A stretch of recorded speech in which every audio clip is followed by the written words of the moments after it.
conseils, des recommandations qu'on vous donne parce que, comme je vous ai dit, je ne connais pas les gens selon la chair maintenant. Là. Si vous avez besoin d'une délivrance, il faut que ça soit continuel, que vous écoutez les détails de ce qu'on vous demande de faire. Sinon, on est obligé de prendre des décisions. Le Seigneur est bon, que son nom soit béni et soit exalté. La maison de Dieu est pour un renforcement des enfants de Dieu, pour que les faibles soient forts. Alléluia. Que ceux qui ne connaissent pas Dieu puissent connaître Dieu. Nous prenons nos Bibles d'Apocalypse chapitre 3. Nous continuons la série que nous avons commencé sur les 7 églises d'Apocalypse et on était à l'église de Sardes. Et comme j'ai dit dans l'introduction, la lettre à l'église, aux 7 églises de l'Asie que l'apôtre Jean a écrit de la part de notre Seigneur Jésus qui concerne l'église des chrétiens aujourd'hui, mais aussi concerne l'individu. Vous allez voir dans chaque chapitre où on parle d'une église, on parle de l'église et on termine par celui qui a des oreilles, entendre. Amen. Vous voyez que l'église, ce n'est pas les bâtiments, l'église c'est déjà réunis au nom de Jésus-Christ de Nazareth. Nous sommes dans les temps où l'ennemi est en train de travailler pas comme possible pour essayer de réfréner les enfants de Dieu. Alors on doit être extrêmement vigilant. C'est un message qui nous concerne aujourd'hui. On a commencé avec l'église d'Éphèse. Je ne veux pas revenir rapidement. L'église d'Éphèse, en résumé, c'est quoi? C'est une église que Dieu appréciait, qui son œuvre, sa persévérance, qui avait souffert même à cause du nom de Jésus-Christ. Mais cette église avait perdu son premier amour. Le premier amour que tu as eu pour Jésus-Christ quand tu as commencé à être, et quand tu es né de nouveau, cette soif-là, il ne faut jamais la perdre. Beaucoup l'ont perdu. Il y en a qui voulaient avancer ils voulaient devenir des pasteurs très rapidement, ils l'ont perdu. Très rapidement, ils voulaient perdu. Il y en a qui voulaient avancer la volonté des élèves, ils l'ont perdu. Il y a d'autres, à cause de l'amour du monde, ils l'ont tellement perdu. Alléluia. Et on a vu encore la deuxième église, c'était l'église de Smyrne. C'est une église qui symbolise beaucoup d'églises qui sont dans les tiers-monde, qui sont riches en esprit, mais qui se considèrent toujours pauvres. Et Dieu, et c'est des églises qui souffrent, mais Dieu dit à certaines églises qui souffrent dans ces messages, supportez encore un peu, tu vas avoir ta couronne de gloire. Vous savez, il y a des gens, dans la chrétienté, nous avons l'héritage des épreuves. La vie chrétienne, ce n'est pas une vie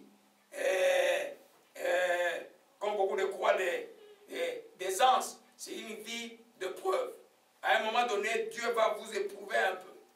La Bible dit simplement, Dieu demanda à cette église de Smyrne de demeurer fidèle jusqu'à la mort. On est arrivé à la troisième église de Pergame, où Jésus s'est présenté comme le Père de l'Esprit qui est la parole de Dieu. La particularité de Pergame, c'est quoi? Dans cette ville a été le trône de Satan. Et le premier évêque de cette église, qui s'appelait Antipas, était tué, brûlé vif dans un taureau de rein. Mais c'est une église qui a élevé la persécution, qui restait attachée à Dieu. Mais ils avaient une chose qui faisait qu'ils ne plaisaient pas à Dieu. Ils ont permis à des doctrines étrangères d'entrer à l'église, à l'occurrence la doctrine de Balaam et la doctrine de Nicolaïte.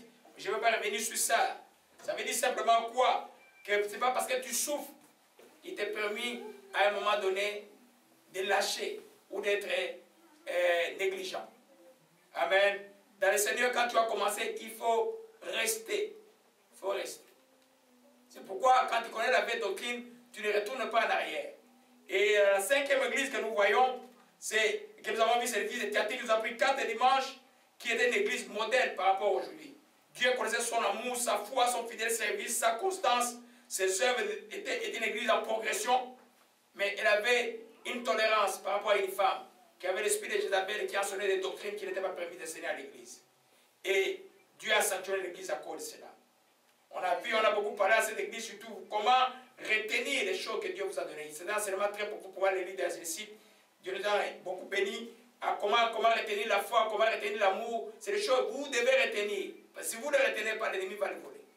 Et puis nous sommes arrivés à l'église de Sardes, qui est depuis 3 dimanches aujourd'hui. Je vais aller rapidement parce que je ne vais pas trop prendre beaucoup de temps à revenir à les Sardes. Nous allons dans Apocalypse chapitre 3. Nous lisons à partir du verset 1. Écrit à l'ange de l'église de Sardes, voici ce qu'elle dit celui qui a les 7 esprits et les 7 étoiles, je connais tes œuvres, je sais que tu es passé pour être vivant, mais tu es mort. Sois vigilant ou réveille-toi. Affermis les restes qui restent prêts à mourir, car je n'ai pas trouvé tes œuvres parfaites. Rappelle-moi comment tu as reçu et entendu et garde. Répands-toi. Si tu ne viens pas, je viendrai comme un voleur. Tu ne sauras pas à quelle heure je viendrai. On va aller rapidement avec comment se réveiller spirituellement que nous avons commencé dimanche passé. Oh, Dieu dit à Saul, je sais que tu passes pour être vivant, mais tu es mort. Ça signifie que, comme je disais, la mort spirituelle, souvent n'est pas connue de la personne qui est morte ou qui est en passe de mourir spirituellement. C'est pourquoi nous avons vu qu'il a besoin de ces 3 choses pour se réveiller. La première chose que nous avons vu dimanche passé, c'est reconnaître les sons prophétiques, reconnaître la parole de Dieu, reconnaître le message que Dieu donne pour se réveiller. On a vu dans le texte de Job, au chapitre 33, la Bible dit, Dieu parle tantôt d'une manière et tantôt d'une autre. Mais les gens ne prennent pas garde. Donc Dieu est toujours intéressé à parler aux gens. Toujours intéressé à parler aux gens.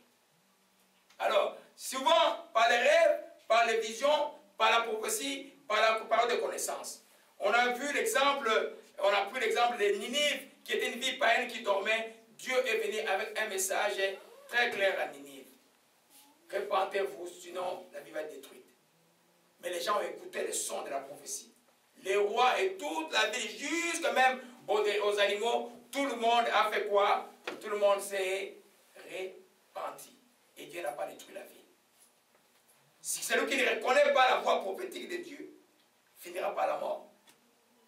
La dernière chose que nous avons vue le dimanche passé, quand tu as reconnu la voix que Dieu, les choses que Dieu te demande de changer, humilie-toi. C'est-à-dire obéis à ce que Dieu te demande de changer. On ne va pas revenir sur ça.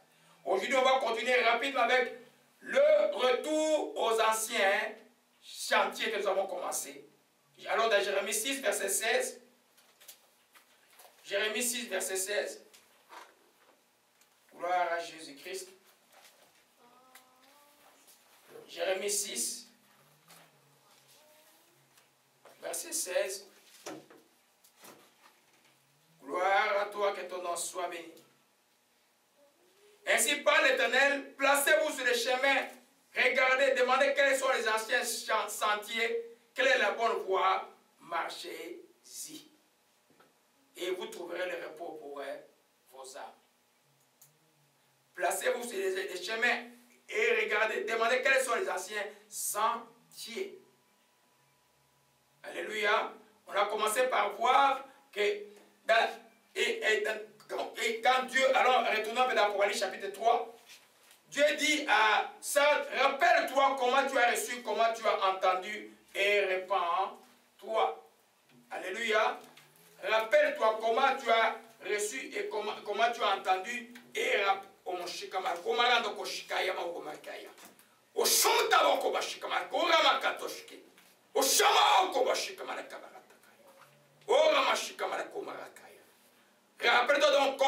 chemin de Komarakaya. Rappelle-toi donc l'enseignement que tu as reçu et entendu, garde-les et change de vie. Amen. On a vu que dans les dimanches, on a commencé cette série de montrer que quand toi tu es mort spirituellement, tu dois revenir sur le chemin de la vraie chrétienté. Je disais que ça va. Je disais que la vraie chrétienté n'est jamais nouveau. C'est comme un vieux disque. Quand tu joues un vieux disque que tu aimes, tu aimeras toujours, tu satisfera toujours bien dans les vieux disques. Il n'y a pas une nouvelle chrétienté que les gens veulent inventer. La chrétienté que nous vivons, c'est celle que les apôtres ont vécue. Nous allons beaucoup parler des actes des apôtres. Je ne sais pas, vous voyez, dans les actes des apôtres, c'est là où vous avez ce que les anciens ont fait et ce que nous devons faire. Alléluia. Donc nous comprenons que quand l'apôtre dit, rappelle-toi comment tu as reçu et entendu, et garde et répands-toi, il va dire, retournez à ton enseignement du départ. Va encore te ressourcer à la source. Qu'est-ce que tu as eu de Jésus-Christ? Qu'est-ce que tu as reçu de Jésus-Christ de Nazareth?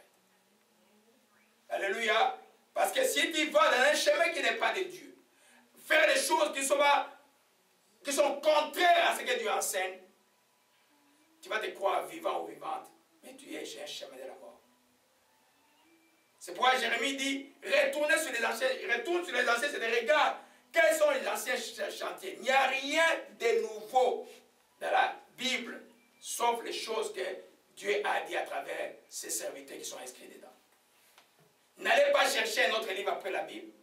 N'allez pas, vous allez pas me dire non, c'est notre évangile, c'est l'évangile de notre prophète. La Bible est là, mais nous avons notre livre. Chaque fois que vous entendez quelqu'un dire, nous avons notre livre en dehors de la Bible, on est dans l'erreur. C'est des gens qui tous sont morts. Vous imaginez tous les sectes, tous les témoins de Jéhovah, tous les mormons, tous sont déjà morts. Tous les églises qui sont dans les traditions, qui maintenant la tradition avec la Bible, tous ces gens qui sont morts. Spirituellement, ça dit que quand Jésus viendra, ils ne les verront pas. Alléluia. C'est pourquoi, quand il sent dans ton corps la monotonie par rapport à la lecture de la Bible, tu es sur un chemin de la mort. La Bible, tu dois avoir le goût, le désir de le lire et de le méditer tous les jours. Alléluia. Nous allons, juste apprenons un peu Galates 1. Galates 1. Sois exalté. Gloire à toi, Jésus-Christ. Galates 1, verset 8. Galates 1, verset 8. Galates 1, verset 8. Paul écrit aux gens de Galates, il dit, mais quand nous-mêmes, et quand un autre ange du ciel annoncerait un autre évangile que celui que nous avons prêché, que lui soit anathème. Amen. Quand nous-mêmes ou un ange annoncerait un autre évangile que celui que nous avons prêché, qui soit anathème. C'est-à-dire qu'il n'y a pas un autre évangile que nous pouvons annoncer sur cette terre ici. L'évangile, c'est celle inscrite par les apôtres. L'évangile, c'est celle annoncée par les apôtres. Il n'y a pas un autre évangile. Alléluia. Donc, si quelqu'un vient vous annoncer un autre évangile, lui-même il dit ici, quand nous-mêmes ou un ange du ciel annoncerait un autre évangile que nous-mêmes nous avons prêché. Ça veut dire que même moi aujourd'hui, si je vous annonce autre chose que ce qui est inscrit dans la Bible, nous sommes à côté de la plaque. Alléluia. Donc l'évangile n'est pas nouveau. C'est la bonne vieille évangile, les bonnes vieilles méthodes de la Bible. C'est ces choses-là qui feront et qui font que la vie chrétienne, pour quelqu'un qui est mort, puisse se réveiller. Tu ne vas pas aller sur un autre chemin, tu vas aller sur un chemin qui est déjà inscrit. C'est pour au début de la chrétienté, l'enfant de Dieu a besoin de beaucoup d'enseignements solides. Celui qui comprend, qui commence son enseignement, sa vie chrétienne avec l'erreur, finira toujours avec l'erreur. La tragédie de l'erreur, quand tu commences avec l'erreur, quel est l'ancien chanteur que tu vas retourner? Il n'y en a pas. Là, il faut te faire violence pour déboucher, commencer un nouveau chemin. Vous comprenez que les textes dans Apocalypse s'adressent aux chrétiens. Que toutes ces églises d'Apocalypse n'ont pas mal commencé, c'est des églises qui ont bien commencé. Tu vois un peu? C'est pourquoi ils se croyaient vivants.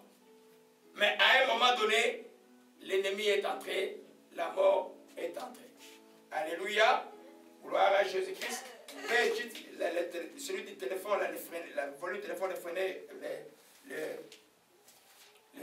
l'arrêter directement. Amen.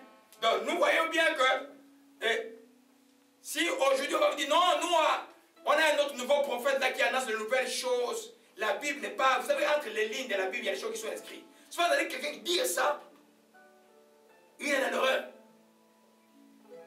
Les épîtres, la Bible est composée de l'Ancien Testament, qui est comme le voile du Nouveau Testament, et de la parole de Jésus-Christ, qui est comme les fondements de notre enseignement, et les épîtres qui sont les explications de ces fondements. Quand tu vas lire quelque chose dans les épîtres, ce n'est jamais... Il n'y a plus quelque chose à ajouter dessus. Les épîtres, c'est des lettres explicatives. Quand vous étudiez, vous voyez, quand nous étudions, nous sommes à l'été de Corinthe, vous voyez que c'est clair ce qu'est l'apôtre. Vous lisez 1 Corinthiens, chapitre 12, par exemple, comment Paul défend son ministère. Il n'y a pas autre chose à ajouter.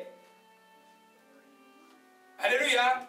C'est pourquoi c'est extrêmement important que nous comprenions que l'évangile de Jésus-Christ, il n'y a pas de mode dessus. Il n'y a pas de mode.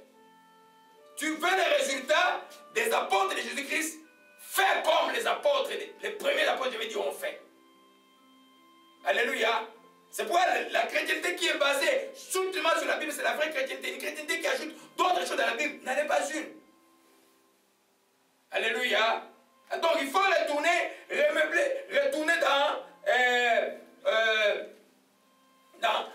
c'est ça, retourner dans les cas de Sardes ou de nous autres aujourd'hui, c'est ça qu'on appelle retourner dans les anciens sentiers, dans les anciens chemins. Donc il n'existe pas, j'écrivais hier, de nouvelles manières de faire que celui d'enseigner simplement la Bible. Alléluia. Donc les fondements c'est ça là. Amen. Alors, je vais juste aller rapidement parce que on a été beaucoup dérangé ce matin. Et je vais juste vous parler de... Quand il y a des enseignements qui sont fondamentaux, hein, des choses qui sont fondamentales dans la vie chrétienne, que n'importe quel chrétien doit savoir. Ces enseignements qui sont les enseignements de base que l'apôtre Paul répand dans Hébreux chapitre 6, c'est extrêmement important pour quelqu'un qui a chuté ou quelqu'un qui est sur le chemin de la mort, qui a reconnu que Dieu lui fait des reproches, deuxièmement qui s'humilie et maintenant qui commence à retourner. Ces choses-là sont fondamentales. J'ai pris un peu de manière de vous présenter les choses. Comment quelqu'un qui est mort spirituellement doit se réveiller et doit retourner sur les anciens sentiers. Prenons un peu Hébreux 6, verset 1. Hébreux 6, verset 1. Hébreux 6, verset 1. Alléluia. Gloire à toi, que ton nom soit béni et soit exalté. Amen.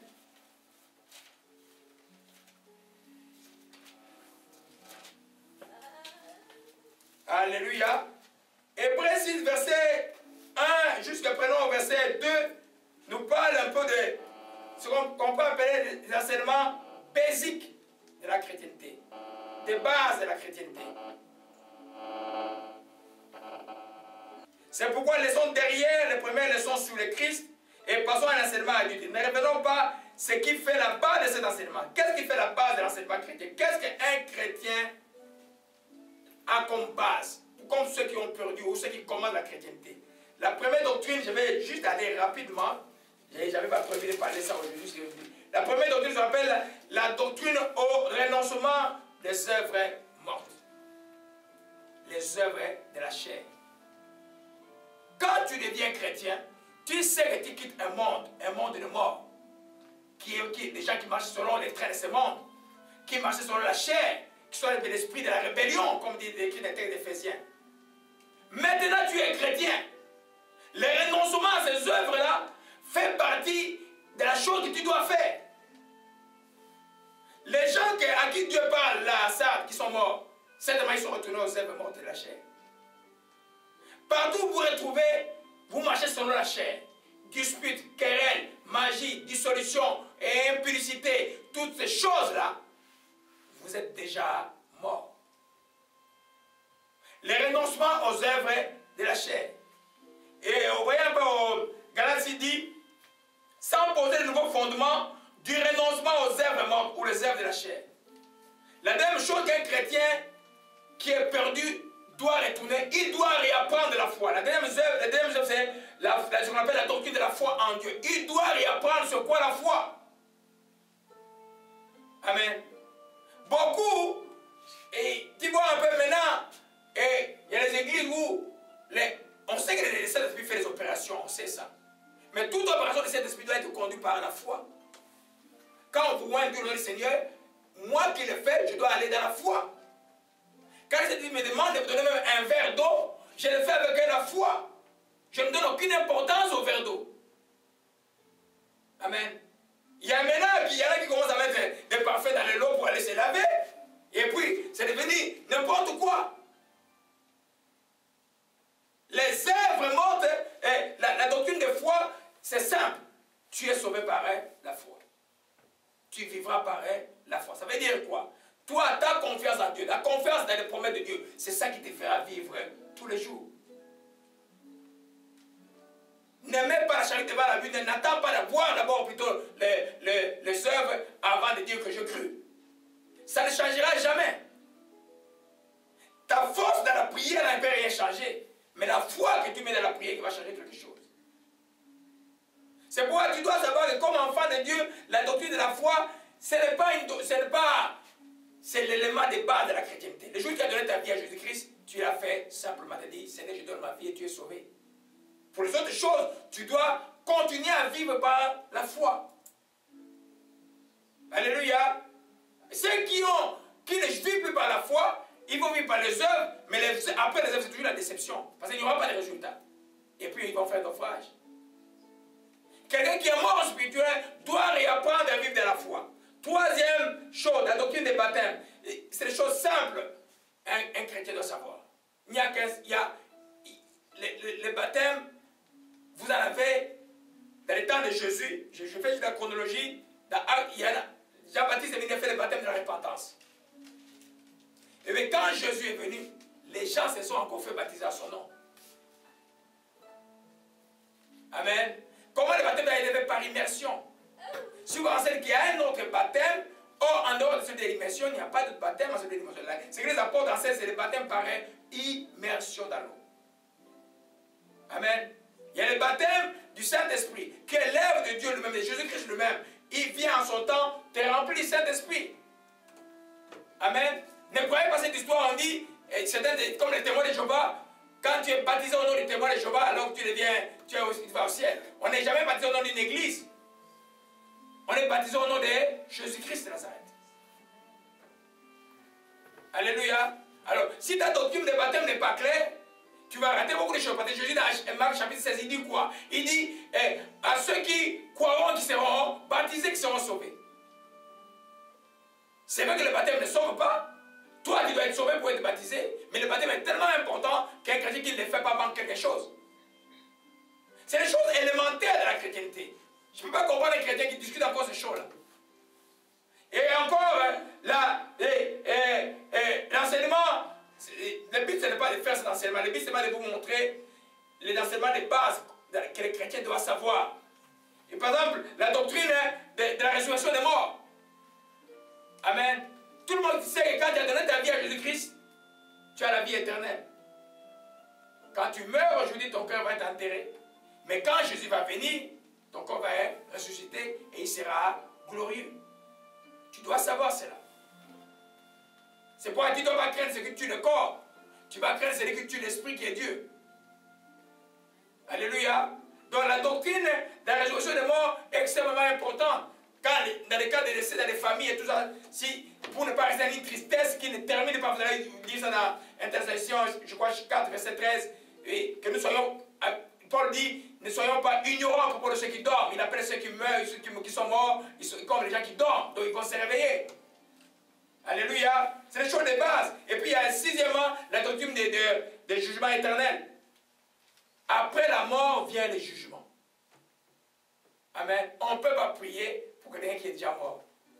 Ma soeur n'a pas fait les requêtes, c'était l'anniversaire de sa mort, son père m'a demandé de prier, je n'ai pas répondu, je vais lui dire, je ne peux pas prier pour papa qui est mort déjà. Je ne peux pas prier.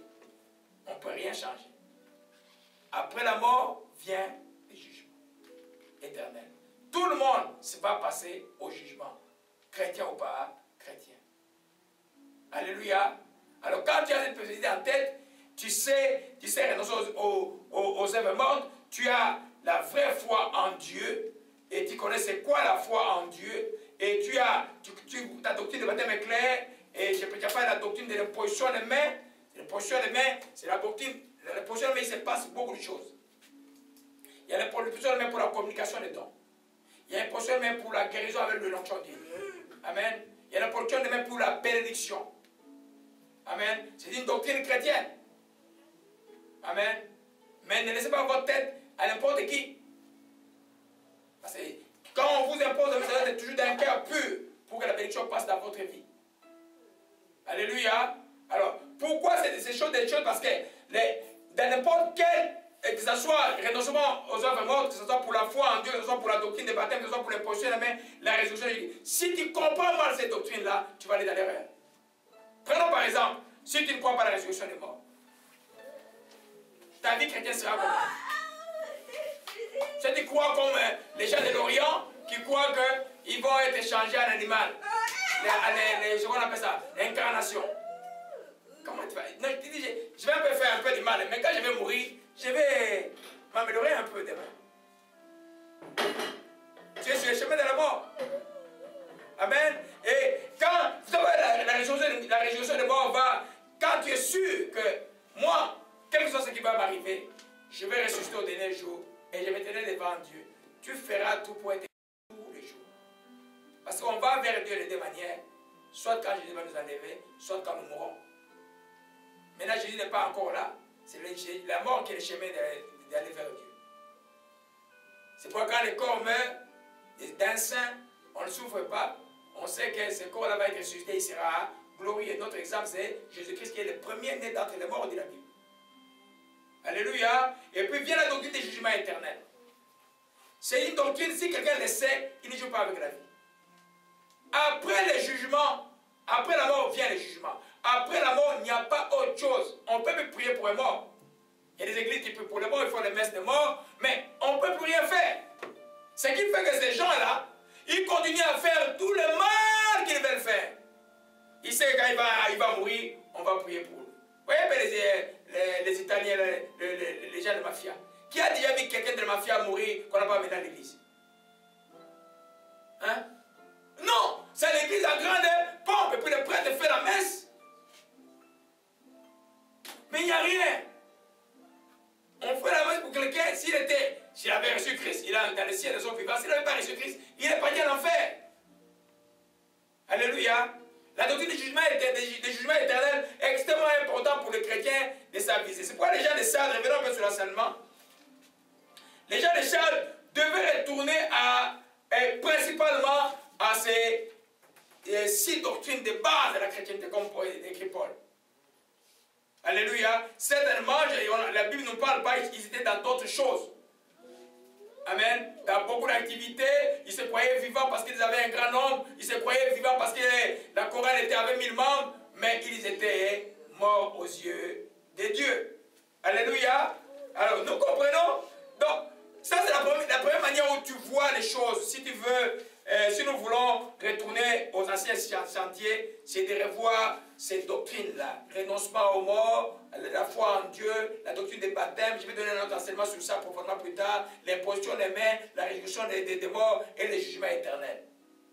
Mais aussi une manière très pratique de voir les choses. C'est juste aimer lire les actes des apôtres. Les actes des apôtres parlent de qui? Par les apôtres. Qui est l'acteur principal des actes des apôtres? C'est le Saint-Esprit. Vous voyez le Saint-Esprit agir dans les actes des apôtres. Alléluia. Donc, les actes des apôtres, si tu examines les actes des apôtres, la vie des apôtres, si tu es perdu, tu es une personne qui est morte spirituellement, tu n'es plus sur le chemin que Dieu t'a parlé à travers une vision, à travers un rêve, à travers une révélation. Retourne un peu dans le livre des apôtres. Vois ce que comment les apôtres se comportaient, comment ils réagissaient, qu'est-ce qu'ils faisaient. Alléluia. Amen. On voit rapidement les anciens chantiers selon les apôtres de Jésus-Christ. La première chose que nous voyons, que nous devons faire, que les apôtres ont fait, parce que nous sommes aussi apôtres aujourd'hui là, c'est-à-dire que nous sommes encore disciples aujourd'hui. Amen. La première chose que nous devons faire, qu'ils demeuraient dans l'amour. L'heure est-il exact? C'est 13h20. Amen. Amen. Demeurez dans l'amour. Amen. Il n'y a pas de vie chrétienne sans l'amour. L'amour, vous le connaissez ici. Nous pouvons les reprendre nous tous. La définition de l'amour ici à la maison de prière, c'est quoi? C'est 1 Corinthiens chapitre 13 qui dit l'amour est patient, l'amour est plein de bonté, l'amour ne s'irrite point, l'amour ne se vante point, l'amour ne se fait ensemble plein d'orgueil, l'amour ne fait rien de malhonnête, l'amour ne se réjouit point de l'injustice, l'amour se réjouit de la vérité, l'amour excuse tout, croit tout, supporte tout, espère tout. Amen. Amen. C'est ça l'amour. Mais pratiquement les apôtres, ils marchaient tout le temps dans l'amour. Qui a écrit les textes que nous voyons à l'Apocalypse? Il s'appelle l'apôtre Jean. Allez lire puis ses épîtres. Vous savez comment est-ce qu'il insiste sur l'amour. Amen. C'est un apôtre de l'amour, Jean. Alléluia. Allons un peu dans... Amen. Dans 1 Jean 3. Amen. 1 Jean 3. Gloire à Jésus-Christ. Vous voyez que maintenant ça va bien. Hein? Gloire à Jésus-Christ. Oh les enfants. Il faut vraiment vous... Chacun, aidez-moi quand on arrive ici, parce que notre frère n'a pas encore sa pleine forme. Et puis, venez faire des choses, colmater les brèches. 1 Jean 3. Parce que ce message va très très loin. Alléluia. 1 Jean 3. À partir du verset 11. Gloire à Jésus-Christ. Il dit ceci. Car ce qui vous a été annoncé et ce que vous avez entendu dès le commencement, ce que nous devons aimer, nous aimer les uns les autres. Ce qui a été annoncé par qui? Par le Seigneur Jésus-Christ. Ce que vous avez dès le commencement. Par qui? Par Dieu. Parce que vous allez lire dans le texte de Lévitique, l'amour, c'est clair, aime ton frère comme toi-même, c'est écrit. Dieu est amour. Amen. C'est que nous devons nous aimer les uns les autres. Alléluia. Pour quelqu'un qui est mort spirituellement, par l'amertume, qui est mort spirituellement par les blessures intérieures, qui est mort spirituellement par le mal, même si on te fait du mal, tu es mort spirituellement. Parce que quand tu demeures, on va voir tout à l'heure dans la haine, tu es déjà une personne morte spirituellement. Tu as besoin de comprendre que aimer les uns les autres, c'est la volonté de Dieu. Alléluia. On continue, verset 12.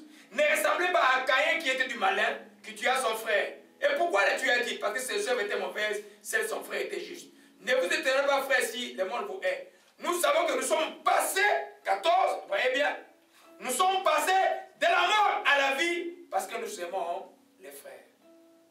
Dites que je suis passé de la mort à la vie parce que j'aime les frères. Amen. Quand tu aimes quelqu'un, tu es passé de la mort de la vie. C'est pas quand tu es rempli de l'onction de Dieu. Quand tu aimes les gens, amen, quand tu pardonnes les gens, quand tu es patient envers les gens, quand tu t'irrites tes points, quand tu sembles un peu d'orgueil, quand tu ne fais rien de malhonnête aux gens, tu es passé de la mort. Quand tu pardonnes tout, excuses tout, tu espères tout, tu es passé de la mort à la vie. Parce que c'est ça l'exemple de ton Dieu, de ton Seigneur Jésus-Christ. Aucune religion, la chrétienté n'est pas une religion bien sûr, ne comprend ce que c'est l'amour, si ce n'est que celui qui est né de nouveau qui connaît Jésus-Christ. Ailleurs, partout ailleurs, on a le droit de tuer. On a le droit de tuer pour la cause. Mais seul dans la chrétienté, Jésus dit, si tu tues, par la main, toi aussi tu payeras. C'est dans la chrétienté où Jésus dit, tu bénis tes ennemis, fais du bien à ceux qui te maltraitent. C'est cela la chrétienté. Alléluia. Donc celui qui aime est passé de la mort à la vie. Nous parlons aussi de la mort spirituelle. Alléluia. Donc c'est pourquoi quand tu n'as pas l'amour dans le cœur, quand tu as la rancune dans le cœur, tu as l'amertume dans le cœur, tu as les ressentiments dans le cœur, quand tu as des pensées méchantes envers les gens, tu veux voir les gens dans la souffrance, ou tu agis mal envers les autres, tu es encore mort spirituel, même si tu peux être dans une église qui a 1000 membres. Vous pouvez être étonné comment dans les églises, vous allez voir les gens jaillir. Dès que certains conseils des églises, les gens se battent même. C'est qui vient du Congo, ça se battre. Des poissons même empoisonnés par les autres pasteurs. Des prêtres même empoisonnés par les autres pasteurs. Les chrétiens envoyés à Colite avec un autre serviteur pour aller tuer un autre serviteur de Dieu. L'aveuglement spirituel est dangereux. Je vous ai dit que celui qui est mort spirituel, généralement ne sait pas qu'il est mort spirituellement. Si tu veux savoir, si tu n'aimes pas les frères, tu es mort spirituellement. Alléluia. C'est aussi simple que ça. Vous voyez que l'élément que ce que j'ai déclaré il y a 2 semaines est vrai. C'est-à-dire que ceux qui sont morts spirituellement ne le savent pas. Regardez comment les gens sont. J'ai fait des prières de débat chez les gens. Oh, je vais prier pour une dame il y a quelques années. Elle était responsable dans une église. Mais la vision que nous avons vue, c'était un animal, comme un alien, comme ça. Je ne comprenais pas la vision. En arrivant sur un cause avec elle, c'était la haine envers ses propres nièces qu'il avait amenée ici. La déception. Tu vois, je crois que la déception, elle est justifiée. Non, la déception n'est pas justifiée. La déception, c'est quoi?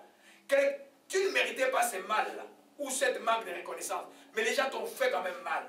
Tu te sens dessus. Quand il descend dessus, il y a une colère sourde qui est en toi. Là. Tu es déjà en dehors de l'amour.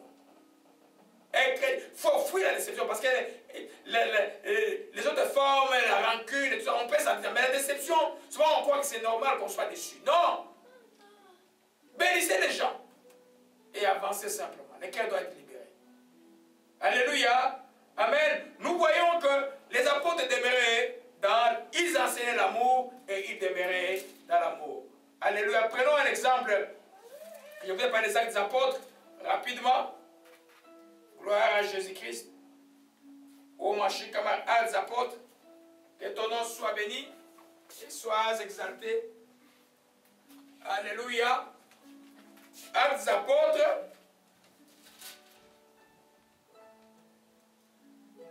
Au chapitre 4. Amen. Le chapitre 3, vous connaissez, Pierre et Jean vont dans les temples, à la prière, ils arrivent, et puis ils trouvent un aveugle, et puis après la guérison, on les arrête à cause de cela. Alléluia. Et puis,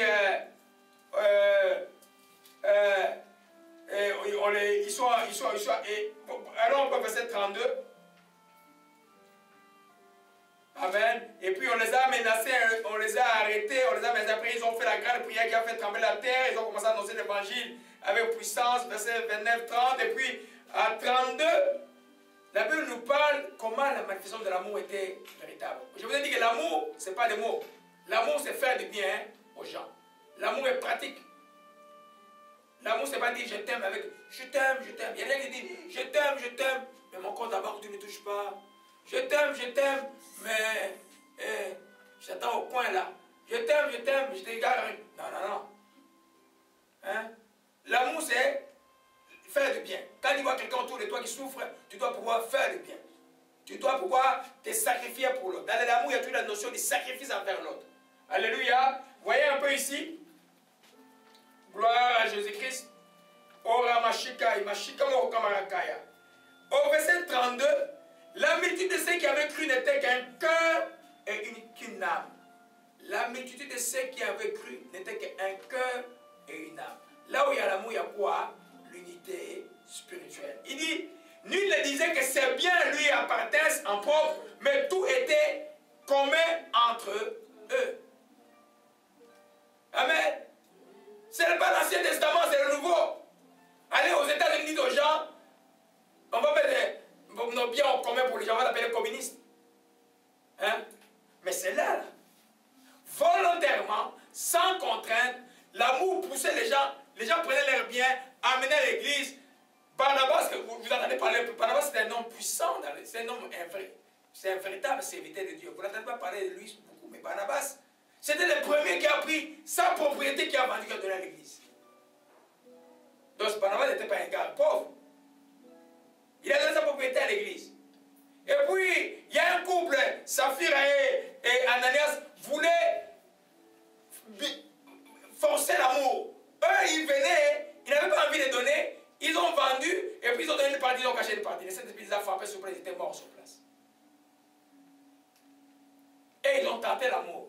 Mais Barnabas avait le véritable amour. Vous allez voir que ils mettaient tout en propre parce que, voyez un peu au verset 34, il n'y avait parmi eux aucun indigent.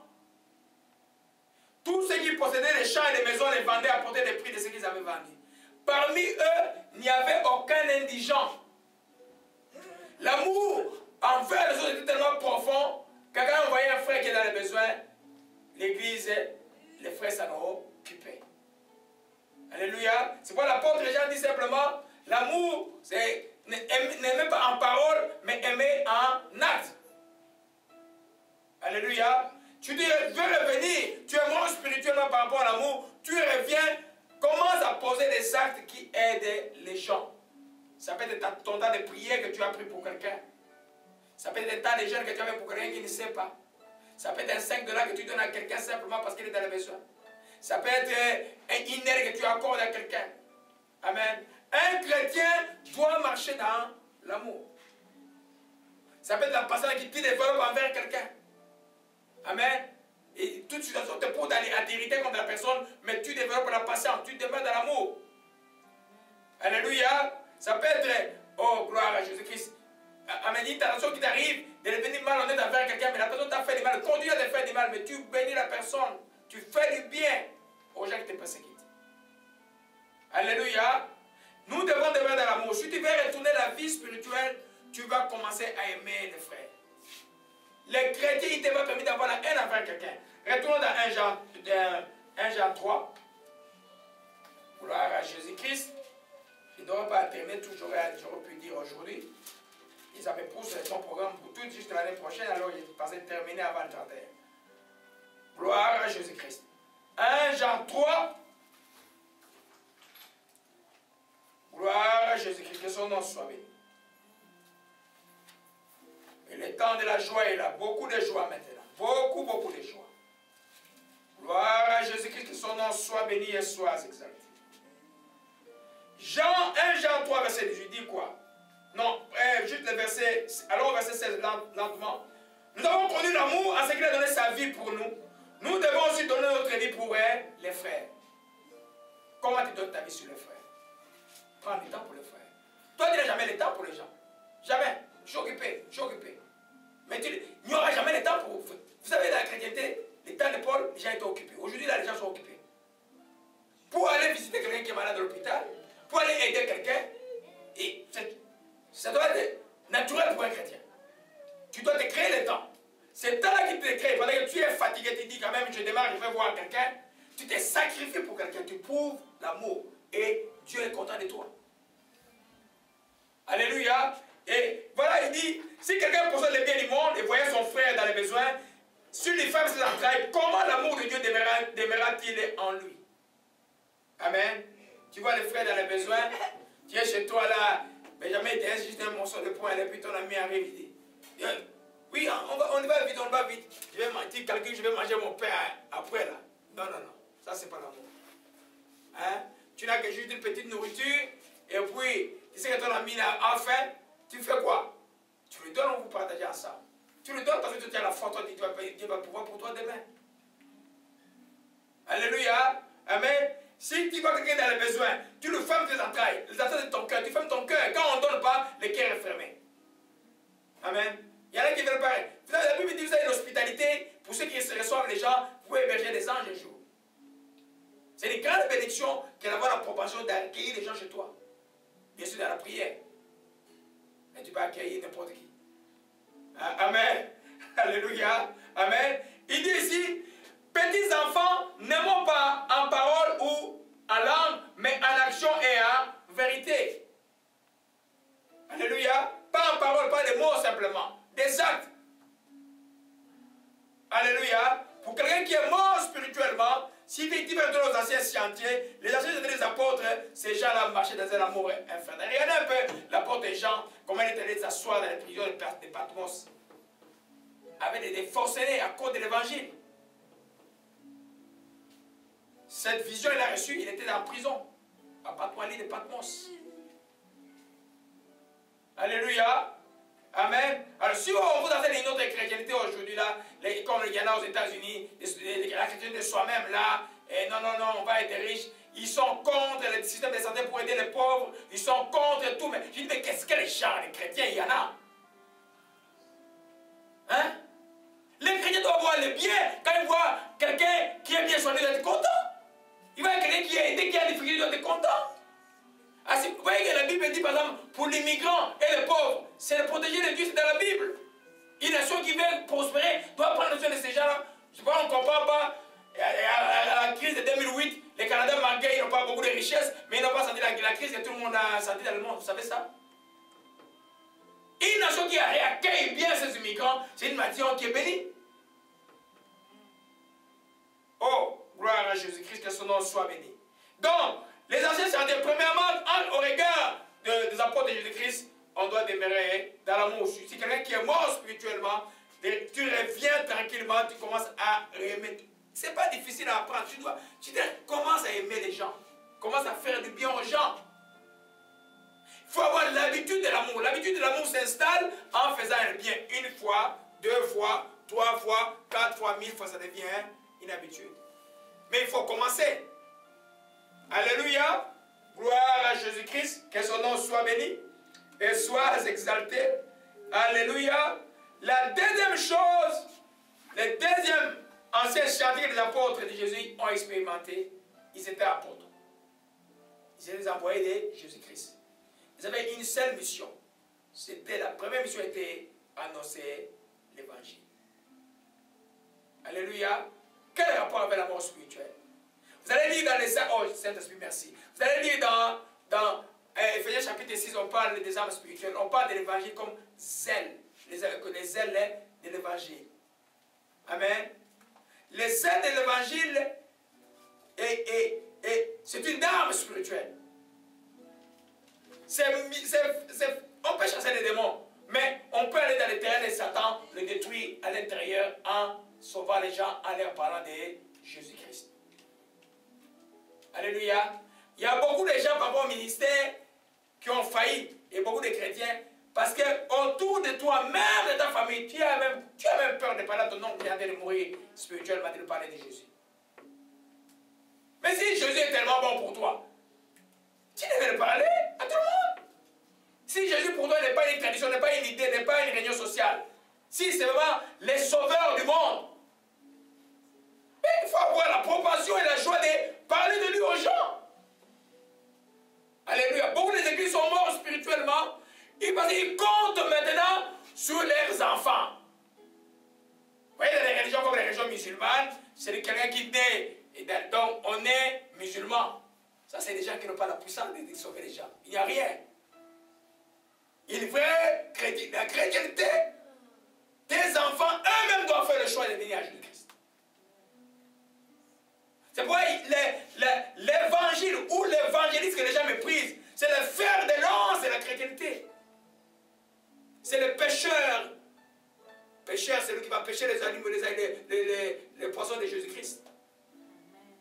Alléluia. C'est l'évangéliste. Alléluia. Lui jette les poissons, il les amène, les poissons sont dans la maison, alors le pasteur peut en prendre soin, l'enseignant peut en prendre soin. Alléluia. Donc, le deuxième ancien chantier pour une église qui est en train de mourir, ou même pour quelqu'un que Dieu a appelé en train de mourir, réveille-toi maintenant, commence à parler de Jésus aux gens. Tu vas voir la chose que tu vas faire. Commence à parler de Jésus aux gens.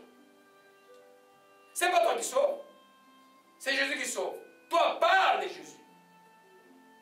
Amen. Surtout des fois, Dieu t'ouvre des portes. Tu as une occasion de parler, mais tu ne parles pas. Là, tu as eu honte de Jésus-Christ. Il y en a qui sont dans les écoles, les universités, les gens parlent des bêtises de Jésus, toi tu regardes. Mais non, parle en face que vous êtes dans l'erreur. Jésus-Christ est le chemin, la vérité et la vie. Comment vous pouvez parler des choses que vous ne connaissez pas? Dites-moi, vous êtes intelligent? C'est comment j'ai apporté à l'université. Qu'est-ce qu'on dit quand on est intelligent? On parle des choses qu'on connaît. Tu connais pas quelque chose de la Bible? Oh non, mais pourquoi tu parles de ça? Va, lis la Bible. Rendez-vous dans une semaine. Prends le plus des gens, lis-le et viens me voir, on va discuter. Tu vois un peu? Tu peux parler aux gens. N'aie jamais honte de ton Seigneur. Les églises mortes spirituelles comptent sur leurs enfants. Ah, ils vont venir, les enfants, quand on va venir à l'église, ils vont grandir. D'abord, ce n'est pas ça. Un enfant, vous pouvez l'amener à l'église et puis grandir, n'est jamais devenu chrétien. L'enfant doit pouvoir donner sa vie à Jésus-Christ. Alléluia. Oh, gloire à Dieu. Marc 16, rapidement. Marc 16.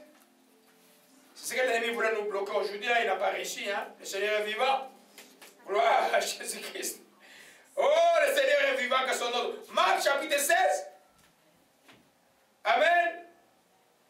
Jésus dit clairement, et puis il leur dit, allez partout le monde, prêcher la bonne nouvelle à toute la création. Et ça s'adresse aussi à toi. Et ça s'adresse aux apôtres de Jésus seulement ou à toi aussi? Amen. À toi aussi aujourd'hui. Tu es disciple de Jésus-Christ. Tu as le devoir de faire la promotion de Jésus-Christ. Parce qu'il est venu pour sauver le monde. Occasion bonne ou mauvaise, tu peux parler de Jésus-Christ. Amen. Prêcher la bonne nouvelle à toute la création. Alléluia. Amen. Donc, toi, persécutés. Quand ils lisent, nous peut-être nous ne comprenons pas bien les apôtres, parce qu'il n'y a pas de persécution.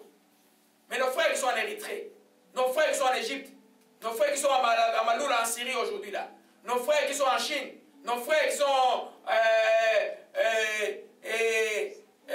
à l'ancienne Union soviétique, quand l'Union soviétique n'autorisait pas la religion, il y a des gens qui sont morts. Amen. Mais ils n'ont pas eu honte de parler de Dieu. Ils ont prophétisé même sur la chute du communisme et le communisme est tombé. Alléluia. Amen. Parce que quand tu es saisi par les saintes esprits pour parler de Jésus-Christ, tu ne vas pas avoir honte. Sauf le mort spirituel. Tu vas avoir honte. C'est les chrétiens morts spirituels. Quand on parle de Jésus. Oh, mais interviens. Dis-leur qui est ton Dieu.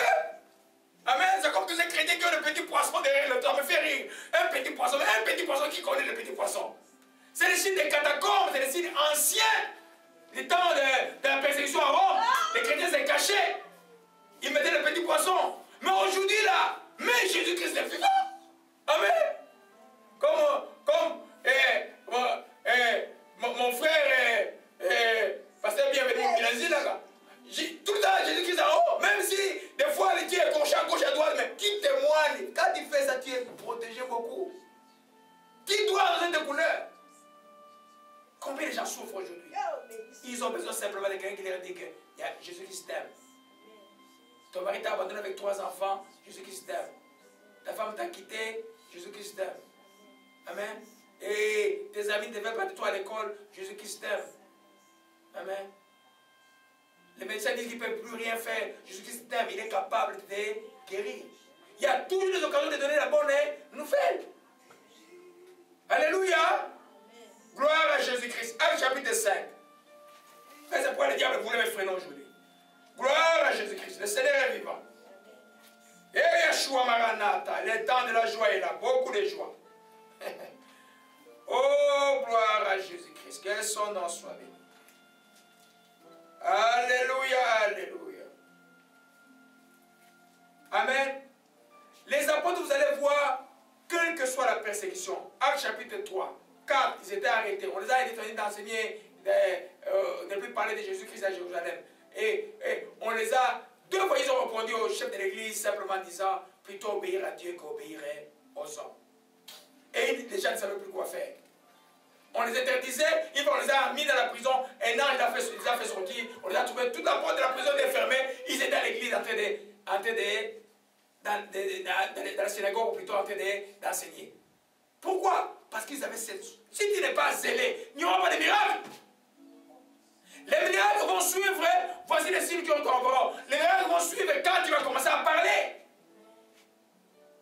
Amen. Les miracles ne viennent pas comme ça, miracle.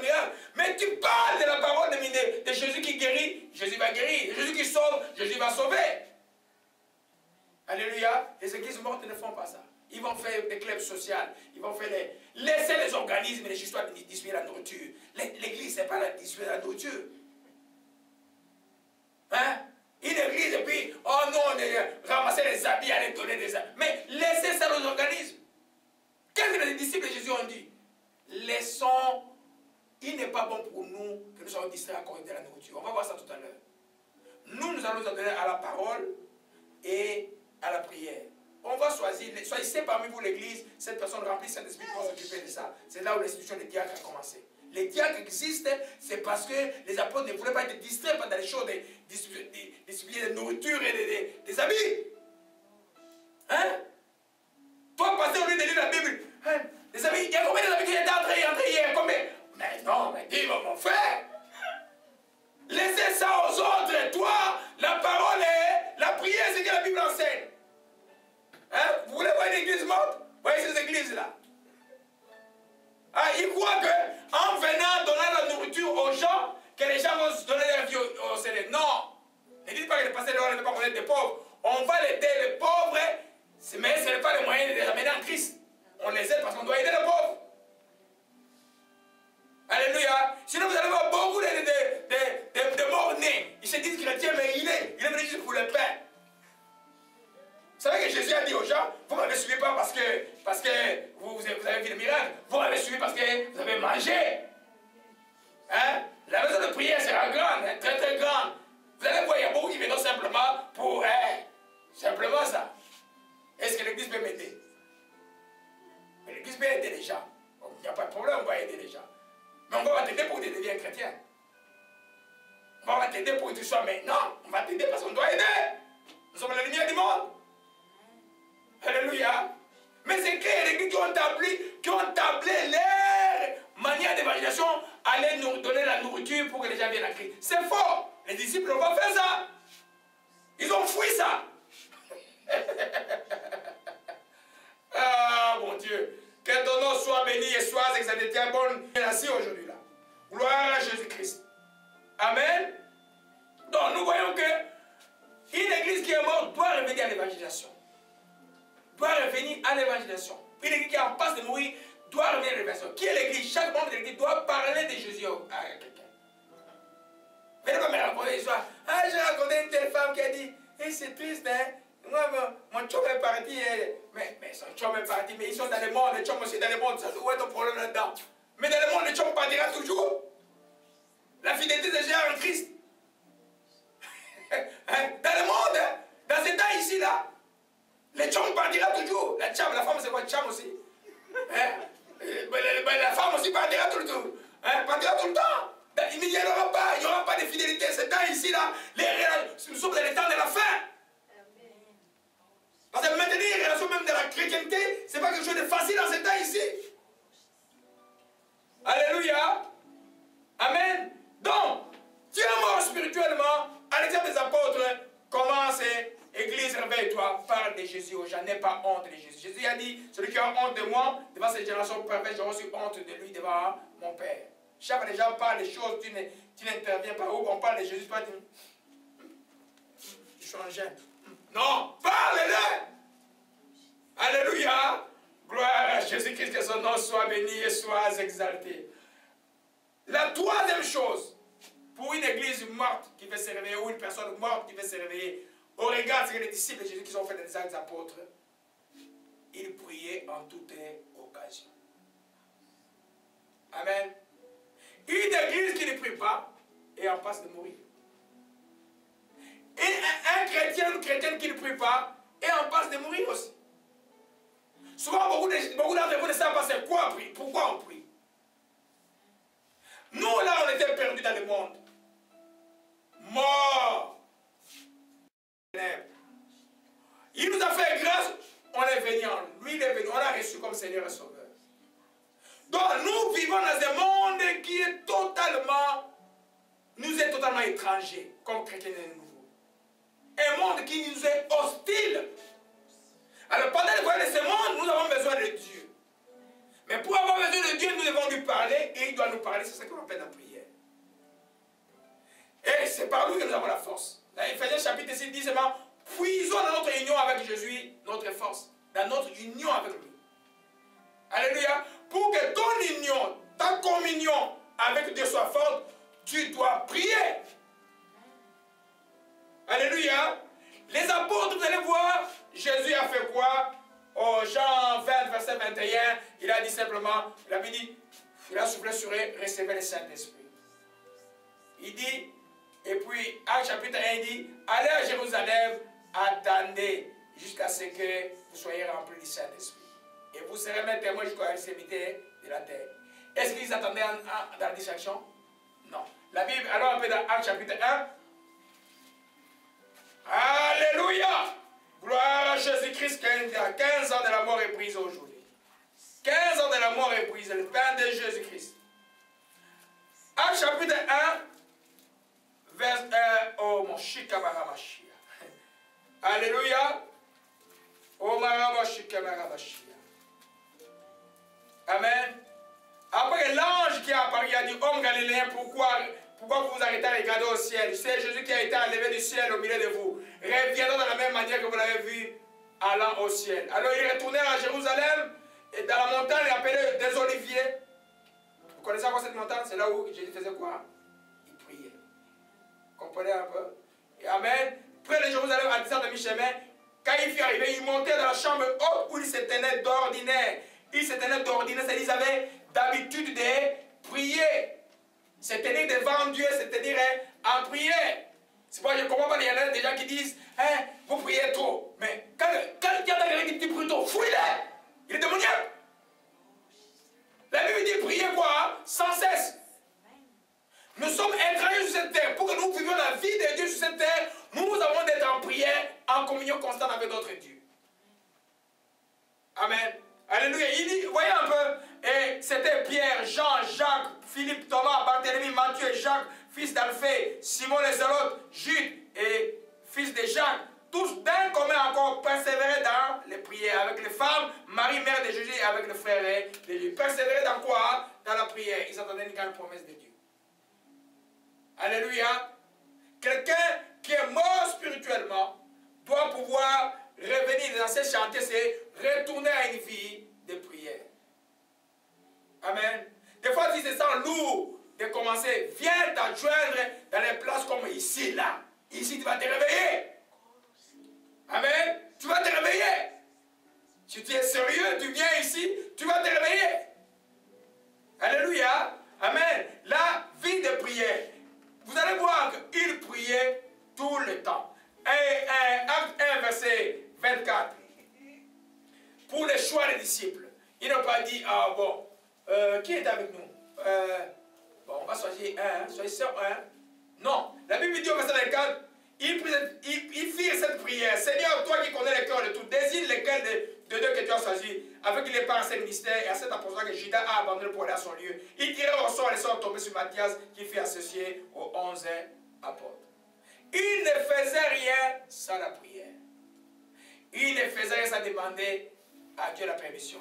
Il ne faisait rien sans la direction du Saint-Esprit. On va voir ça après. Amen. Mais retourner dans la vie de prière. Alléluia. Tu veux grandir spirituellement comme chrétien, commence une vie de prière. Tu ne peux pas commencer ta journée sans prier. Tu ne peux pas dormir sans prier. Tu ne peux pas manger sans prier. Tu ne peux pas prendre un transport sans prier. Tu ne peux pas aller... Partout tu vas prier, mais tu demandes que Dieu t'accompagne. Alléluia, parce que tu es enfant de Dieu. Alléluia, gloire à Jésus, que son nom soit béni. Oh, ma chika malakaya. Et quand les persécutions ont commencé, ils n'ont pas cessé de prier. Quand on les a arrêtés, on les a défendus de parler de Jésus à Jérusalem. Acte chapitre 4, rapidement. Gloire à Jésus-Christ. Alléluia. Là, on les arrête pour la deuxième fois. Et puis, non, pour la première fois plutôt. Et puis, on les relâche, on leur dit de ne plus parler de Jésus. Amen. Ils répondent, jugez vous-même si les juges devant de ne vous obéir que plutôt qu'à Dieu. Amen. On leur fait des menaces et puis on les lâche. Voyez un peu au verset 24. Lorsqu'ils y ont entendu, ils élevèrent la voix tous ensemble et disent, Seigneur, toi qui as fait le ciel, la terre et tout ce qui se trouve, c'est toi qui as dit par le Saint-Esprit, par la bouche de notre Père, ton serviteur David. Pourquoi cette tumulte parmi les nations se fait penser parmi les peuples? Le roi de la terre se sont élevés, les princes se sont ligués contre le Seigneur, contre son roi. En effet, contre ton roi, Seigneur Jésus, que tu as un héros de Ponce Pilate se sont ligués dans cette ville. Et avec les nations, avec le peuple d'Israël, pour faire ce que ta main, ton conseil a arrêté d'avance. Mais, maintenant, Seigneur, vois leurs menaces, donne à tes serviteurs d'annoncer ta parole avec une pleine assurance, en étendant ta main qui s'efface des miracles, des guérisons, des miracles, des prodiges, par le nom de ton saint serviteur, Jésus-Christ. Quand ils eurent prié, la Bible dit, le lieu où ils étaient assemblés trembla et fait remplir le Saint-Esprit. Les résultats de remplir du Saint-Esprit là, ce n'est pas le baptême initial, c'est-à-dire qu'on est rempli du Saint-Esprit au fur et à mesure, des fois l'onction peut baisser, ils étaient encore sous une grande onction après avoir prié. Amen. Tu veux être tout dans une grande onction, prie. Amen. Tu veux avoir les résultats de ta vie, prie.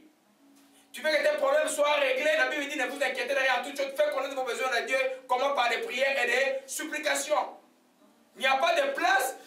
Un chrétien mort spirituellement est en train de murmurer sur son sort, tu vois, de parler, mais celui qui connaît, qui veut retourner à la vie, va s'adresser à Dieu. Il va prier. Comme les apôtres ont prié, ainsi nous prierons tout le temps. Alléluia. Il y a des passés dans la vie qui prient pour les gens, vous savez. Le passé dit, lui, il prie pour les gens. Mais il est pasteur, pourquoi? Il voit un frère qui est venu même, qui est venu même en stage dans cette église-là. Ah, le frère a un don de prière. Mais il n'y a pas de don de prière, comme j'ai dit dimanche passé. La prière, c'est un exercice. Tout chrétien doit prier. Plus tu prieras encore. Alléluia. Si tu dis, je vais rater un peu la prière ce matin. Demain, je rate encore. Demain, je vais rater. Il y en a à qui j'ai demandé, venez à l'étude publique. Ils ne viennent pas. Tu rates. Et puis, tu vas te retrouver trop tard. Trop tard, hein? Oh, vous savez, les diables ne connaissent pas la pitié. Les diables là pour détruire l'homme, pour détruire les chrétiens.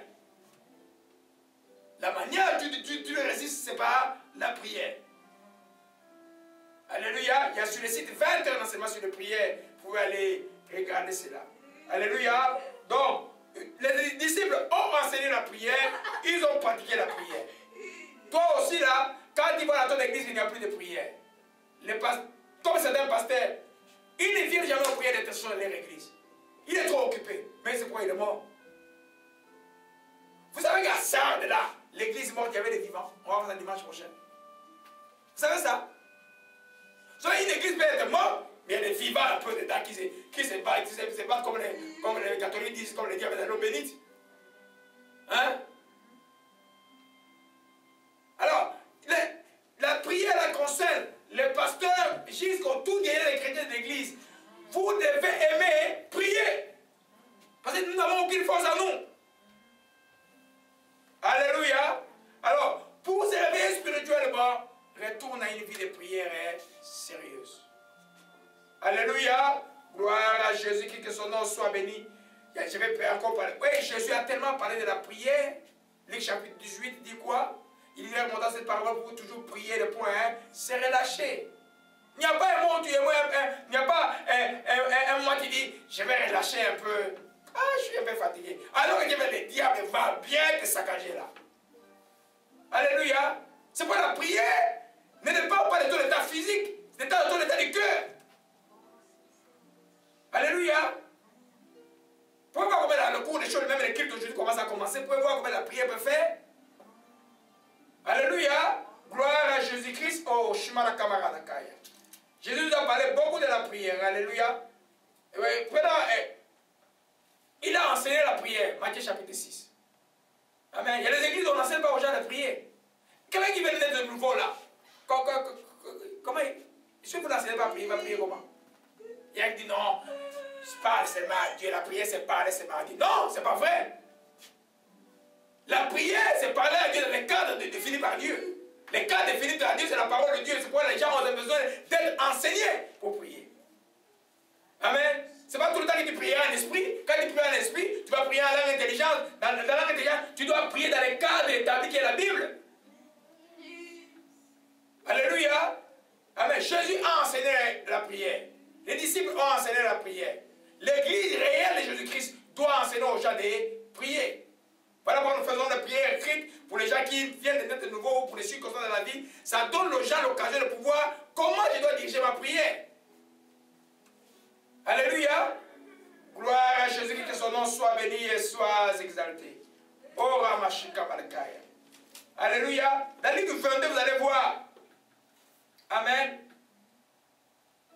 Même beaucoup de gens, même les églises, c'est dans les temps de difficulté que Dieu éprouve l'église.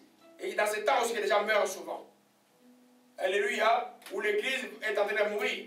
Parce que la difficulté est grande et puis on commence à chercher les moyens et puis on dit, bah écoute, Dieu ne donne pas vraiment et puis bon, on va s'associer avec une église pour nous donner un bâtiment. Cette église marie les hommes et les hommes et puis vous allez vous associer avec eux pour vous donner un bâtiment, mais vous êtes morts. Ça c'est des choses vraies. Il y a un bien-aimé qui m'a appelé de Toronto, dit, ah, ces gens de l'église Nicolas me proposent un grand bâtiment pour que je mette dans l'église. Je dis, frère, n'essaye pas. Tu es mort. Tu vas mourir. L'église, ce n'est pas le bâtiment. Vous pouvez prier dehors, là, dans l'église. Alléluia. Regardez Gethsemane. Gethsemane, après être sorti, il alla, selon la coutume, à la montagne de l'Olivier. Qu'est-ce que Jésus allait faire à la montagne de l'Olivier? Prier. Il faisait des miracles, il retournait prier. Avant de faire le choix des disciples, hier, ça m'a beaucoup frappé, moi. Il a prié toute la nuit. Moi qui voulais dormir, après je dis non, là je vais prier. J'ai fini mon enseignement, je vais prier jusqu'au matin. J'avais raison de prier jusqu'au matin aujourd'hui. Parce qu'il y a quelque chose de bizarre aujourd'hui là. Le Dieu est vivant. Il a prié jusqu'au matin. La Bible ne dit pas qu'il a dormi. Il est sorti de là. Il a choisi les 12 disciples. Les 12 apôtres. Parmi les disciples qu'il y avait. Alléluia. Par la prière. Alléluia. Une église qui va être puissante. Par la prière, nous commençons une saison de prière. C'est maintenant le mois de décembre. Prenez ça au sérieux. Je ne peux pas être votre surveillant. Ce n'est pas une loi. Vous faites ça volontairement. Mais faites-le sérieusement. Vous allez voir la différence dans votre vie. Alléluia. Gloire à Jésus-Christ. Que son nom soit béni. Alors, voyez un peu. À Gethsemane, Jésus voyant la mort. Voyant surtout les péchés venir toucher les péchés du monde entier. Il a commencé à prier. La Bible dit, lorsqu'il fut arrivé dans ce lieu, il est à la montagne d'Olivier, et il priait afin que vous ne tombiez pas en tentation. Il se leva à la distance d'environ d'un jet de pierre, s'étant mis à genoux, il pria. Amen. Il dit, si tu voulais, Père, si tu voulais éloigner de moi cette coupe, toutefois que ma volonté ne se fasse pas, mais la tienne. Mais un ange lui apparut du ciel pour les fortifier. Étant en agonie, il pria avec instance. Avec instance. Des fois, tu pries, tu dis non, je vais rester à genoux ici, là, jusqu'au matin. Je dois avoir une solution pour cet enfant-là. Je dois avoir une solution pour cette situation-là. Alléluia. C'est pourquoi Jésus a dit, depuis le temps déjà battu jusqu'à présent, le royaume de Dieu est forcé selon les violents qui s'en accaparent. Cette violence-là, c'est dans la prière. Alléluia. Il y a une guerre qui est déjà déclarée contre les enfants de Dieu qui marchent dans la vérité. Amen. Mais nous devons être vigilants à la prière. Tu dis ça, la mort spirituelle venir dans ta vie, les habitudes, les pensées, les habitudes commencent à venir, les tentations bizarres commencent à venir. Jésus a montré simplement, priez afin que vous ne tombiez pas en tentation. Si tu ne fais pas de tentation, tu fais quoi? Tu fais quoi? Tu pries. Si tu ne fais pas de tentation, tu dis, je vais être tranquille, bon. Je vais un peu regarder RDI, je vais regarder. Tu regardes 10 chaînes de télévision et puis après tu fais la prière de 2 minutes. Tu vas voir que la télévision sera plus dans la tête que la prière. Alléluia. Le Seigneur est bon, que son nom soit béni et soit exalté. Donc, pour quelqu'un qui veut être ressuscité, quelqu'un qui est mort, ou une église, ou qui est en passe de mourir spirituellement, où Dieu envoie une prophétie que vous êtes mort spirituellement, où tu vas te voir des rêves très sales, dans les caca, dans les choses. Retourne dans la prière. Souvent, couple-le des fois avec les jeunes. Alléluia. Le Dieu que nous prions, nous avons dit dimanche passé, il est miséricordieux, là, la colère riche en bonté. Il pardonne l'iniquité et la rébellion. Alléluia. Dans la prière. Amen. Les gens de 31 vont faire n'importe quoi, et bien ils s'étonnent que nous allons prier. Mais on n'a pas, pour nous, ce n'est pas une mode. Ça fait 15 ans que nous prions. Il y a des gens qui ont été délivrés, il y a des gens qui ont eu des miracles de toutes sortes, ces gens de 31 là. C'est dans mon propre salon, on a fait des veillées de prière. Les 31, c'est pour prier. Alléluia. Gloire à Jésus-Christ, que son nom soit béni. L'essentiel est là aujourd'hui. Monte en Zambé. Que son nom soit béni et soit exalté. Alléluia. Comme Jésus a fait, les apôtres l'ont fait, nous aussi, on le fera. J'ai dit que le disque de la chrétienté, c'est un disque qui n'est jamais fade. Quand la même chose que Jésus a fait, que les apôtres ont fait, si nous le faisons la même chose, on a le résultat. Les apôtres avaient les résultats parce qu'ils priaient. Si nous prions, nous aurons aussi les résultats. Pas de se plaindre, pas regarder à gauche et à droite, d'où me viennent les secours. Nous savons que les secours viennent de l'Éternel. Gloire à Jésus-Christ. Dans les 15 minutes qui restent, 4e chose qu'il faut faire pour revenir à la vie pour ceux qui sont en passe de mourir. Amen. Je ressens l'enseignement, nous sommes dans Apocalypse 3, chapitre 3. Dieu demande, Jésus demande à l'église de Sardes, et rappelle-toi comment tu as reçu, comment tu as entendu et garde. Nous sommes dans comment tu as reçu. Nous avons expérimenté ce texte de Jérémie qui dit, retournez dans les sentiers anciens.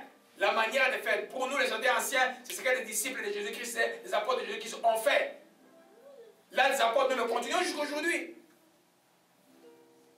Alléluia. Gloire à Jésus-Christ. 4e chose que les disciples faisaient. Ils s'adonner à la parole de Dieu. Le pain du ciel, il mangeait la parole tout le temps. Il s'est donné à la parole de Dieu. L'Église est pour dispenser le pain qui descend du ciel. C'est pour dispenser la parole de Dieu. J'exprime l'expression pain du ciel, je ne sais pas, l'Esprit nous parle de ça tout le temps, tous les temps ici. Dieu veut que les gens soient dans la parole de Dieu. Parce que tout de la chrétienté vient de la parole de Dieu. Amen. La foi qui est l'élément central de la chrétienté, la Bible dit, la foi vient de ce qu'on entend vient de la parole de Christ. La parole de Christ, c'est la parole de Dieu. C'est pourquoi l'intérêt doit être primordial. Pour quelqu'un qui est en train de mourir, il a besoin de manger du pain de la vie pour revenir à la vie. Alléluia. Amen. Amen.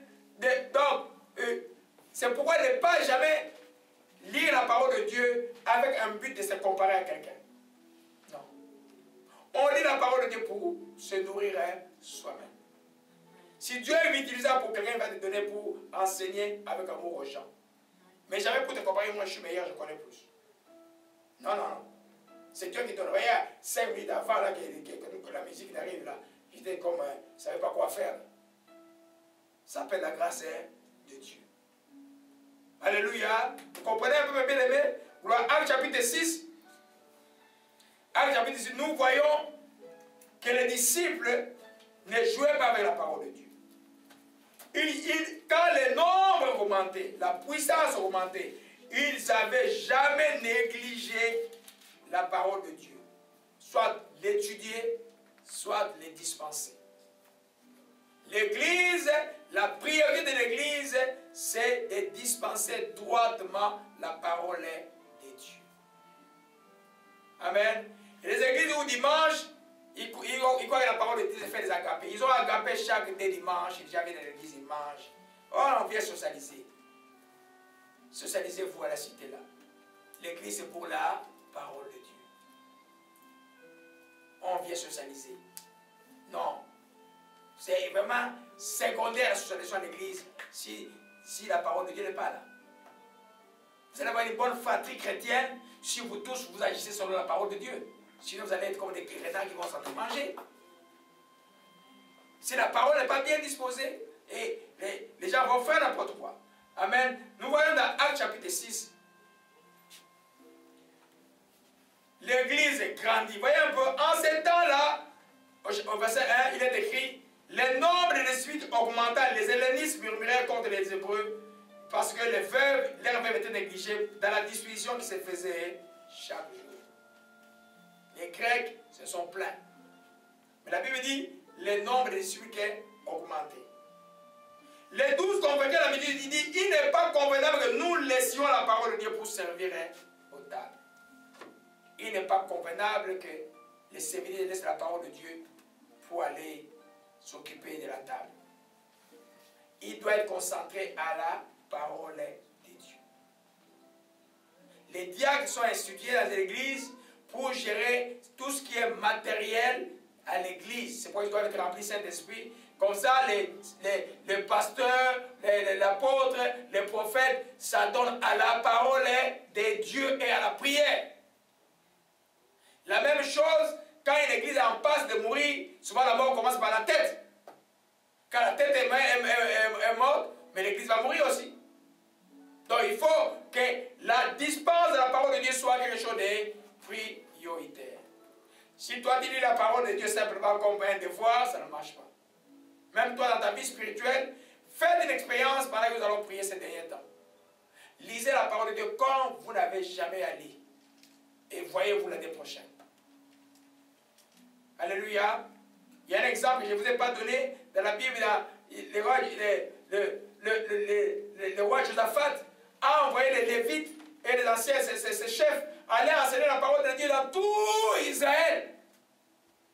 L'ennemi était tremblé. Les ennemis ne pouvaient pas attaquer Israël parce que la parole de Dieu était répandue partout.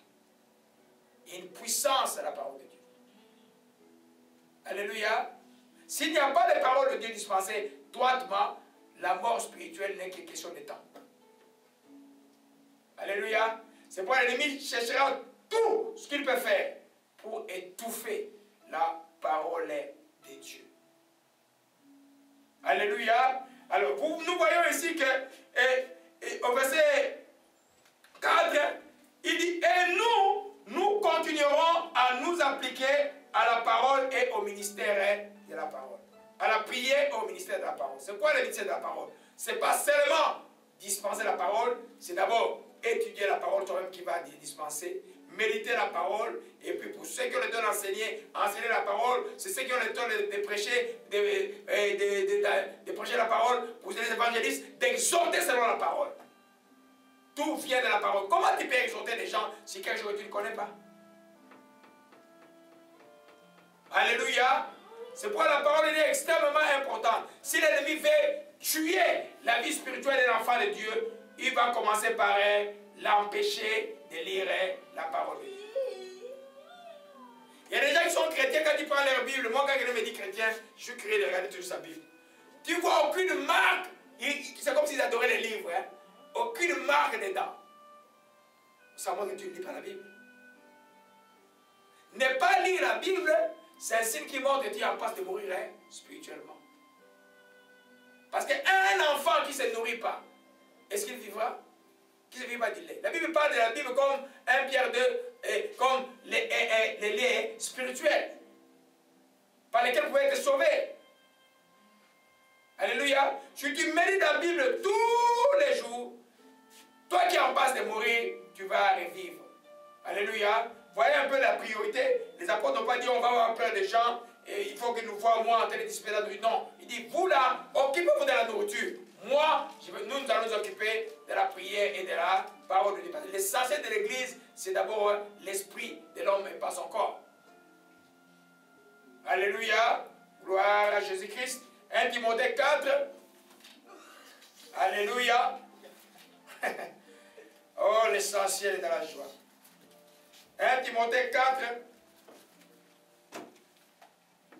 verset 13 à 16.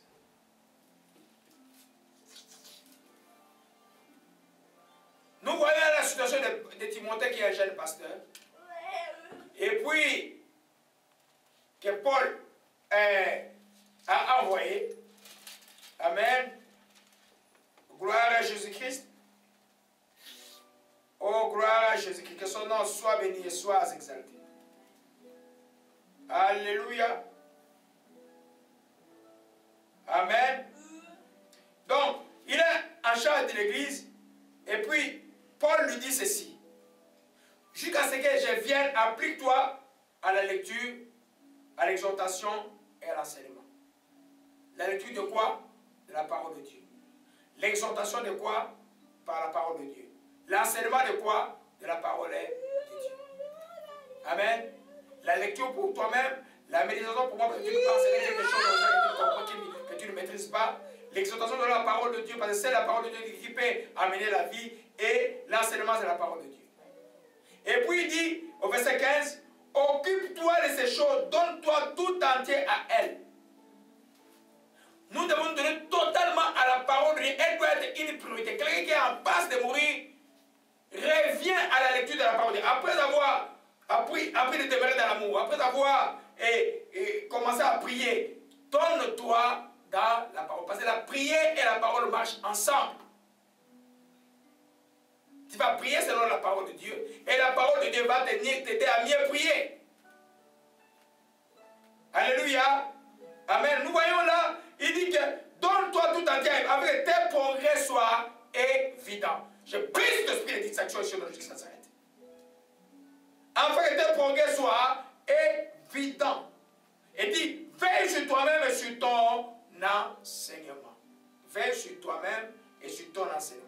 Quand tu as enseigné les gens, tu dois veiller sur ton enseignement. Persévère des choses, car en agissant toi-même, tu te sauveras toi-même et tu sauveras ceux qui t'écoutent. Voyez, la parole sauve pas seulement moi, mais vous aussi. Avant que je vous enseigne, moi je l'ai déjà appris là-bas. Ça m'a déjà réjoui, ça m'a déjà libéré de beaucoup de choses. Et je viens vous le donner. Alléluia. Donc, quelqu'un qui est en train de mourir va fuir la parole de Dieu. Maman, sœur, tu as lu la Bible là? Non, j'ai oublié. Une fois, une semaine, tu as oublié, tu es en passe de mourir. Parce que quelqu'un qui est vivant spirituellement, qui vit en lui? Le Saint-Esprit. le Saint-Esprit a créé toujours la soif de la parole de Dieu. Tu vas lire la parole de Dieu. Quand il est attristé, tu s'attrapes le désir de lire la parole de Dieu. Quand il est joyeux en toi, il va te pousser à lire la parole de Dieu tout le temps, tout le temps, tout le temps. Alléluia. Donc, en se donnant la parole de Dieu, j'ai récapitulé rapidement. Pour quelqu'un qui est en passe de mourir, examine ton champ d'amour. Marche selon l'amour de Dieu. Deuxièmement, sois utile pour le royaume de Dieu. Fais l'œuvre de l'évangéliste. L'évangéliste chrétien n'est pas seulement celui qui a titré l'évangéliste. Tout chrétien doit de parler aux autres de Jésus-Christ. Et puis, priez en toute occasion. Commence à développer une vraie vie de prière. Si c'est nous, joins-toi à un groupe de gens qui prient sérieusement. Si dans ton église on ne prie pas, va dans un groupe où les gens prient pour apprendre à prier. Il y a des églises qui ne prient pas. Ils n'ont pas le temps pour prier. Mais qu'est-ce que c'est qu'un chrétien qui n'a pas le temps pour prier? Qu'est-ce que c'est une église qui n'a pas le temps pour prier? Il a le temps pour des réunions, pas pour prier. Voilà pourquoi ils sont tout le temps divisés. Alléluia. Et puis, adonne-toi à la parole de Dieu. Amen. Et puis, on va terminer par là. Cinquièmement, ne néglige jamais. Quand les saints invités étaient réveillés, maintenant, apprends maintenant, les disciples étaient conduits par qui? Par le Saint-Esprit. Tout le temps. Ils demandaient la volonté de Dieu dans la direction. Là où ils devaient aller, ils demandaient que Dieu ouvre les portes. Si Dieu ne permettait pas d'entrer, ils n'allaient pas. Si Dieu permettait, ils allaient. Alléluia. Pour te réveiller quand tu as fait ces 4 éléments, les 5 éléments, maintenant réapprends à être conduit par le Saint-Esprit. Amen. Parce que quelqu'un qui n'a pas une vie de prière, qui lit pas la parole de Dieu, ne reconnaîtra même pas la voix du Saint-Esprit. Ne mettez pas la charrue devant les bœufs. Il y en a qui disent, ah non, parce que l'expérience du Saint-Esprit sera plus solide en toi, t'aidera plus. Si tu pries, si tu lis la parole de Dieu. Parce que l'expérience que tu vas vivre là, Dieu va la tester dans la Bible. Sinon, ça sera une source de difficulté pour toi. Alléluia. Donc, c'est là, par là que nous allons terminer aujourd'hui. Les disciples, je vais revenir sur ça dimanche prochain. Et puis, on va, dimanche prochain, il y a quelque chose de très grand que je vais parler aujourd'hui. Comment, parce que la Bible parle, alors dans Apocalypse chapitre 3, amen, c'est la grande chose que je devais parler aujourd'hui là. Amen. Et allez, rappelle-toi comment tu as reçu et entendu ce que nous avons vu aujourd'hui. Retournez aux anciens chantiers. Rappelle-toi ce que tu as reçu. C'est ce que nous avons vu jusqu'aujourd'hui là. Mais garde et répands-toi. On n'a pas encore vu. Il ne te suffit pas simplement de te rappeler ou de retourner dans ces anciens chantiers ou de connaître ce que les disciples ont fait. Mais il faut les garder. Alléluia. Il faut les garder. Parce que si tu ne gardes pas quelque chose, est-ce que tu peux changer par rapport à quelque chose que tu ne gardes pas? Non. Garder, ça veut dire retenir. Amen. Nous allons beaucoup parler de la parole de Dieu dimanche prochain. Comment on retient la parole de Dieu? Parce que si tu ne retiens pas la parole de Dieu dans ton cœur, ton comportement est suravant. Donc tu ne vas pas te repentir. Si la parole qui vient sort, ça part, tu ne changeras jamais au regard de la parole de Dieu. Il faut que tu les retiennes et quand tu l'as retenu, ton comportement va suivre sans problème.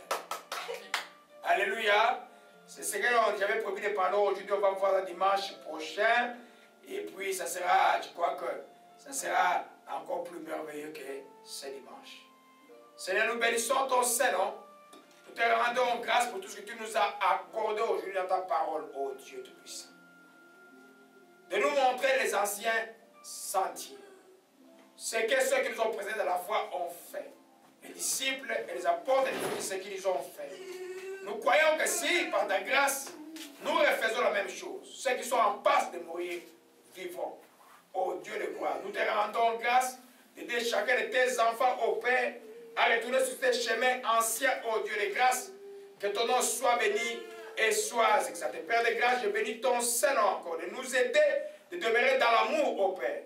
de nous aider, ô Père, par ta grâce, d'être des gens qui n'ont pas honte de toi, de nous aider à commencer une véritable vie de prière pour ceux qui sont en passe de mourir, afin qu'ils puissent se réveiller. Et nous aider, ô Dieu Tout-Puissant, tes enfants, ô Père, à s'adonner à la prière. Crée dans la vie de chacun de tes enfants, la personne qui écoute, les désirs et la soif